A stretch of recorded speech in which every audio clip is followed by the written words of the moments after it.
আমি যেরকম একজন খতিব, লক্ষ লক্ষ খতিব, কোটি কোটি খতিব খেতাবত করছে এই মেহরাবের মধ্যে, কোন একজন খতিব সাহেবকে নির্মমভাবে মিথ্যা অপবাদ দিয়ে নির্যাতন করে নবীর মহব্বতের কারণে, নবীর শানের রেসালতের ওয়াজ করার কারণে মুনাজারে আহলে সুন্নত, সুন্নতের তরিকার কথা, হক হালালি কথা চ্যালেঞ্জ ছড়ে দিয়ে হক কথা তুলে ধরার কারণে, বাতিলের মোকাবেলায় সত্য তুলে ধরার কারণে, দলিল উপস্থাপন করে দলিল দিয়ে কথা বলার কারণে যখন হেরে যাচ্ছে, বারবার অপদস্থ হচ্ছে, হেরে যাচ্ছে, একজন খতিব শহীদ রইসউদ্দিন সাহেব, আমার ডাক আমার হুজুর কেবলা আলমের কাদেরিয়া তৈবিয়ার একজন মেধাবী ছাত্র খতিব, তাকে মিথ্যা অপবাদ দিয়ে যেভাবে লাঞ্ছিত করে, অপমান করে, মসজিদের কিছু কমিটির মধ্যে দুই ভাগ হওয়ার কারণে স্থানীয় কিছু বাতিল ফেরকারা যেভাবে নির্মমভাবে শহীদ করে, আজকে গত 4-5 দিন ধরে সুন্নি মুসলমানরা বিভিন্নভাবে আন্দোলন, বিক্ষোভ মিছিল, সমাবেশ, মানববন্ধনের মাধ্যমে তার বিচার তালাশ করছে। সে একজন নবীর ওয়ারিস, সে একজন নবীর ওয়ারিস, হক্কানি আলেমে দিন, বড় হক। তার সাথে বারবার চ্যালেঞ্জ করার পরেও রমজানের মধ্যে 20 রাকাত তারাবির চ্যালেঞ্জ মুনাজারায় আলে হাদিসরা হেরে গেছে, আলে হাদিসরা হেরে গেছে, বাতিলরা হেরে গেছে।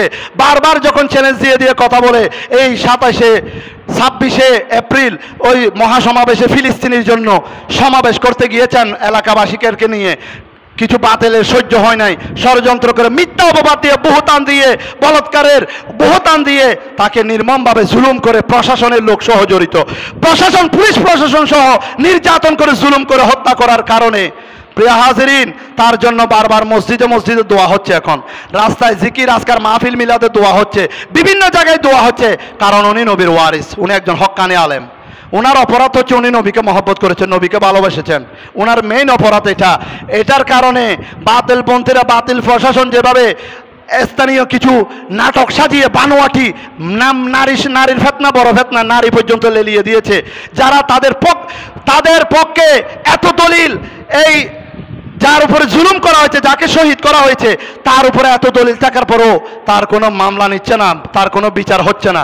এই বিচারের জন্য রাজপথে সুন্নিয়তের কর্মীরা আছেন, জিহাদ করে যাচ্ছেন, দোয়া করে যাচ্ছেন।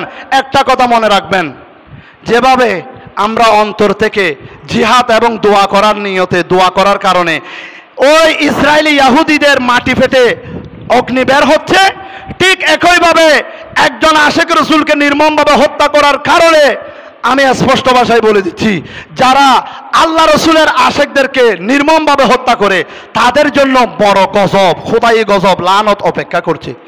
যদি বিচার করে দেয় তাহলে বেঁচে গেল, যদি বিচার না করে, একজন আল্লাহর ওলি ইন্তেকাল করার পরে তার ক্ষমতা বেড়ে যায়, কমে যায় না। একজন নেককার মুমিন ফরহেজগার ইন্তেকালের পরে তার ক্ষমতা বেড়ে যায়। প্রিয় হাজিরিন, তারা ভুল করছে। অতি সহসা যদি সত্যের বিচার না করে, সত্যকে সামনে এনে যদি এই শহীদ খতিব রইসউদ্দিনের বিচার যদি না করে, তাহলে দেখবেন খোদাই লানত গজব ওই বাতিলদের উপর আসবে, যারা তাকে মিথ্যা অপবাদ দিয়ে নবীর মহব্বতের কারণে হত্যা করেছে। আজকে এই মসজিদ থেকে আমি একজন খতিব, উনিও একজন খতিব, উনি অসহায়, দরিদ্র, গরিব ঘরে জন্ম, অনেক কষ্ট করে লেখাপড়া করেছে, মেধাবী মুখ, তাকে মিথ্যা অপবাদ দিয়েছেন নবীর মহব্বতের কারণে।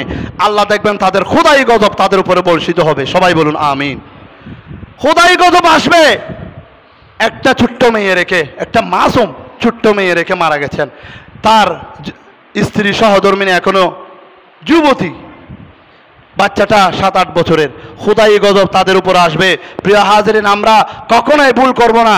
একজন মুমিন মুসলমান অন্তর থেকে দোয়া করলে, জিহাদের নিয়তে, জিহাদের চেতনায়, তার দোয়া আল্লাহ কবুল করে ফেলেন। মানুষের, মুসলমানের মনে কষ্ট দেওয়া সেটা জঘন্য। আমাদের দেশে বিচার বিভাগ আছে, আইন শৃঙ্খলা আছে, আইন কানুন আছে, আইন হাতে তুলে নেওয়ার অধিকার কাউকে দেওয়া হয় নাই, আইন হাতে তুলে নেওয়ার অধিকার কাউকে দেওয়া হয় নাই। একটা অন্যায়ের জন্য হাজার লক্ষ কোটিবার বিচার হবে, শাস্তি হবে, তবে সেটা দেশের প্রচলিত আইনে। এভাবে নির্মমভাবে একজন সম্মানিত নবীর ওয়ারিসকে, খতিবকে এভাবে আঘাত করে, মিথ্যা অপবাদ দিয়ে লাঞ্ছিত করে হত্যা করা, এটা বাংলাদেশের জন্য স্মরণকালের সেরা জুলুম, স্মরণকালের মহা জুলুম। এই জুলুমের পরিণাম ভোগ করতেই হবে যদি হকের বিচার না পায়, হকের বিচার না করে।